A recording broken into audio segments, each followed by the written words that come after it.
الحمد لله رب العالمين والصلاة والسلام على أشرف الأنبياء والمرسلين سيدنا ونبينا محمد وعلى آله وأصحابه وسلم تسليما كثيرا. أما بعد، السلام عليكم ورحمة الله وبركاته. لما خيرت أديات بنو سلامي غرفة دعوة إلى طريق الحق جرتا وعن تعالى إنه يصير دول تاجو ما دام إمام البخاري عن كسو نقليي إن وحويان قرآن كمرك جو قراءة إيا مقرو لو كلا قاديو تلاوة إيا متلو لو كلا قاديو هذا الأمر كاسب بين أبو رضا وتحريفين إيه هاشمي إن وحويان هالك يصير دول تاجو كتابكي وكسو نقلين إيه markaasi amba si khaladaba uu fahmay uu ka soo naqlinay markaasi kitaabkii la oran jiray markaasi Imam al-Bayjuri ula xashiyadaha tuhfatul murid ka markaa wa xashiyatul Imam al-Bayjuri ala jawharat at-tawhid markaa waxa la yiraahdaa xashiyadaas lagu magacaabo tuhfatul murid ala jawharat at-tawhid nadmigi jawharat at-tawhid ayaa markaasi uu sharxayay meel halkaas oo markaas sidaas Imam al-Bukhari uu soo kala qaaday in loo kala qaadayo laakiin sheekhu tacbiir kale uu ka bixiyay ayaan doonayaa inaan isdul taago wax farqiga u dhaxeeyana aanay jirin meeshana inay ku caday quraanku inuu kalaamka Ilaahay uu yahay saarkaysan halka hore wanazih al-qur'ana ay kalaama aan al-huduth wahdar intiqama beedka marka intiisa xagga hore waxa weeyaan tusha sare waa nadmigi uu sharxayo weey nadmiga uu sharxayo waa aqeedadii ashaacirada waxa uu markaasi wanazih al-qur'ana quraanka kahuf ay kalaamahu Ilaahay hadalkiisa aan al-huduth kahuf markaasi xaadithnimo iyo waa makhluuq inaad tiraahdo oo gadaal ayuu ka yimi sidaasi markaasi koof waxdar ka digtoono hadaad arinta aad qaadato aqeedayso intiqaama Ilaahay ciqaabtiisa ka digtoono iyo argudashada Ilaahay hadaba saynu arkayna horto halka waxa ku cad quraanku inaanu makhluuq ahayn oo lagaaga digayo waxa weeyaan oo intaasaba ku filnaanayd beenta Haashim oo faafinayo ciwaanka kale ee sharaxa wuxuu ciwaansada saarkaysaan al-Qur'aanu kalaamullaahi ta'ala quraanku waa kalaamkii Ilaahay weeyaan hadaba xaadithnimada markay isagu xataa uu ka hadlayay sidoo uu u bedelo uu yiraahdo quraanka makhluuqa uu aaminsan yahay waxa uu ku fasiro wuxuu iska yimi maxay tahay uu iska yimi una uu iska soo kordhay uu iska yimi wax noocaas uu yiri xuduudkan iyo khalqi hadii la cabiro wax farqi inaanu dhaxaynin ayaynu cadeyn doonaa sheekh laftirkiisa ba cadeynayo kitaabkan dul tagi doonaaba sababta uga laaxaday masaladii mashhuurka ah ee khalqi inuu ku tilmaamo xuduudka uga leexdayna isaga ayaa cadeyn doona hadaba wuxuu yiri arintaas uu ka hadlayay beedkii buu sharaxaya sheekhu Imam al-Bayjuri rahmatullahi alayhi markaas wuxuu yiri wanazih al-Qur'ana quraanka kahuf oo waxa weeyaan kan nadiifi ay wa'taqid aqide ayuha al-mukallaf kaagan mukallafkaayo al-mukallaf al-baligh al-aqil tanazzuha al-Qur'ani aqide quraanka Ilaahay inuu ka hufan yahay بمعنى كلامه تعالى إلهي هذا الكيسو عن الحدوث مخلوق نما إنه كوفن ياي سيدا عقيدة إنه مخلوق نما وكوفن ياي والمحل كاسا وحا كتير طهرتو قرآن با مخلوق مياتكو أركتان وحو شيخ سودي وحو خلافنا مخالفين أنا كو خلافنا للمعتزلة معتزلة القائلين كو هاد ليسي كو وركا أورانيسي بحدوث الكلام كلام كلاهي نحادث ياي زعما منهم يقول شيء حقوده كتاي تاي أن من لوازمه لوازم كلام كنا كم نقنيسو الحروفية والأصوات وذلك حروف أصواتنا مستحيل عليها كتاي تعالى سري هذا الكيبو للشيخ وذا معتزلة ده وعرف كلام الله تعالى إلهي هذا الكيس عنده مكتوب مخلوق ويا منك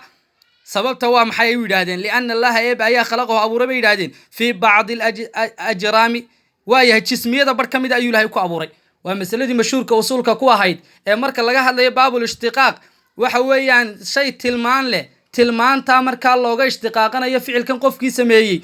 marka laga hadli jiray shay aan sifaba aan ahayn magac laga ishtiqaaqan kara halkaas laga hadlayay mu'tazilada marka lagu baabiyay aqeedadoodu ay ahayd ku dafireen quraankan inuu makhluuq ee bartay kaga soo baxayo weeyaan oo masalada asalkeedu ay tagaysa weey إذن مركاسي صفات المعاني جنا يكون كرانو مركا علمي يا إرادتي يا إرادة تعدد القدماء وحلا أيا كتلنا لكن علماء ضايق هذا هذو هالكذا قف كدونا يا يوجو تجدونا صول كيا آدل وقالا وعلى مركا الشيخ هو مذهب مركو سعد داي مركاسي معتزلة القرآن كونه مخلوق أي كأمين سنيهين أيا وعلى ومذهب أهل السنة مذهب كود وحوي أن القرآن كود بمعنى الكلام النفسي لجوضه ليس بمخلوق معه وان كلا قادي دون halkan isugu halkaasan dul istaagi doonaaye wa amma al-qur'aan koob macna lafdi laga wada alladina qara'u fa huwa makhluuq wuxuu yiri hadaba bartii un weeyaan intii Imam Bukhari uu sheegay haddii qur'aankan aad ka wada adigu ilaahay subxaanahu watacaala sifadiisii haddaad ka wado ma aha waxa weeyaan makhluuqu ma aha. laakiin haddii qur'aankan laga wado lafdiga oo tilaawadii ah amba waxa weeyaan qiraa'adii ah haddii sidaa laga wado dee saasi waa makhluuq. adeer waa sidii imaam albukhaari uu lahaa dee maxaad iskaga dhejin doontaa meesha adeero intaasunbuu ka hadlayaa yaa imaam albayjuuri intaasunbuu ka hadlaya inay intaasi saatayna waxay dul yaallo oo kale way ag yaalla kitaabkan isagana waxaa iskale fiqhul akbar baa la yidhahdaa abi xaniifa ayaa iskale sharax yarina wuu saaran yahay waa kitaabkiisii jawharatul muniifa iyo markaasi fiqhul akbarkiisii weeyaan. haddaba matnigaan kuu tegayaa laba sheekh baa adigu sharax yar kala saarsaaray oo xanaafa laakiin matniga aan tago waa kan matnigii waxa uu yidhi markaasi matnigii waa kane marka uu ka hadlayay arrintaa walqur'aanu waa abi xaniifa dogo alimaamu alacdam waa aimadii salafka iyo imaam albayjuuri baan iskaa dulgeeyaa dogow in isku midii waxay ka hadlayaan. waxa uu yidhi walqur'aanu qur'aanku kalaamullahi tacaala waa hadalkii ilaahay filmasaaxifi ayuu maktuubun ayuu ku sugan yahay dhe filmasaaxifi ayaa maktuubun lagu qoray wa filquluubi qalbiyada ayaa maxfuudun lagu xifdiyey wa cala alalsina ayaa maqru'un lagu aqriyey. bal hadda eeg hadda wuu soo wada sheekhu wa cala nabiyi sala allahu calayhi wasalam baa munzalun lagu soo dejiyey wa lafdunaa bilqur'aan waa lafdiguu sheegay isagoo qur'aan macna lafdi kuma odhan bartana lafdigunbaa ku yaalown. lafdigana waxaynu ku marnay kutubta yare saqaa'irta ee waxa weeyaan carabiyada xataa markay tilmaamayeen allafdu wasawtu lmushtamilu calaa bacdi alxuruuf waad garanaysaa baan marinaya halkaana wuxuu ihi walafdunaa bilqur'aani makhluuqun waan managa taa ka yeedhsiinay waa aimadii salafkee laftigeenna qur'aankaan ku dhawaaqaynaa waa makhluuq wa kitaabatunaa lahu kitaabada qur'aanka aan qoraynaa makhluuqatun kitaabadeenaas waa makhluuq wa qiraa'atunaa lahu qiraa'ada annaku aan akhriyaynaa makhluuqatun weeye walqur'aanu qur'aanku waaye kayru makhluuqin laakin waa kayru makhluuq wamaa kii waayahay dakara allahu tacaala fi lqur'aani xikaayatan can muusa halkaasuu dabada kala sii galay waa war dheer weeye warkaasi kasoo soco. inta kale ee muhiimkaa ee laf dhuunta gashay kugu noqotay haddaan dul tago waa kan sooma lihid xuruufiya waxbay leeyihin waa makhluuqda hayaan waa kan haddaba abi xaniifa wuxuu yidhi waa naxnu oo wuxuu ka soo hadlay markaasi ilaahay waa la arkayaa sena kusoo arkayna maha ilaahay waa hadlaa kalaamkeena lamid maha wuu maqlaa samcigeena lamid maha sifaatulmacaani sifaatka markaasi naqliga iyo markaasi iyo caqligaba marka laga hadlayo sifaatka kuwa laga hadlayo dee waa tii la odhan jiray sidan oo kale laa baasa waayo adigu iskaga soo halkaas war kale isagana ku jiray intaan uga tan lawaatan ونحن نتكلم بالآلات والحروف والله تعالى يتكلم بلا آلة ودك رارعي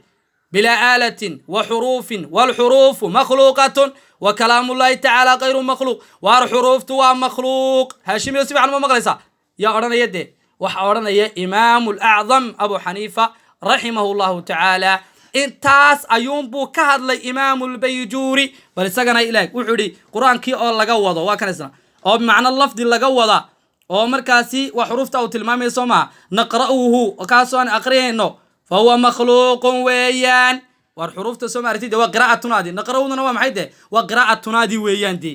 soo maartid sheekh halka markaasi wax isbiraan biro haba yaraatee ee ku jira ma jiro waad ku indha daraysay haashimiyow waxaana waxa weeyaan manaad ogeyn lagaaga daba imanayaan u malaynaya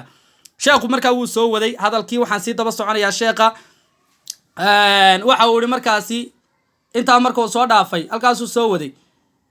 wuxuu yidhi walaakina yamtanicu an yuqaala waxa mamnuuca in la yidhaahdo alqur'aanu makhluuq wa yuraadu bihi looga jeedo marka lafdiga maxaa looga jeeda la yidhahdo alqur'aanu makhluuq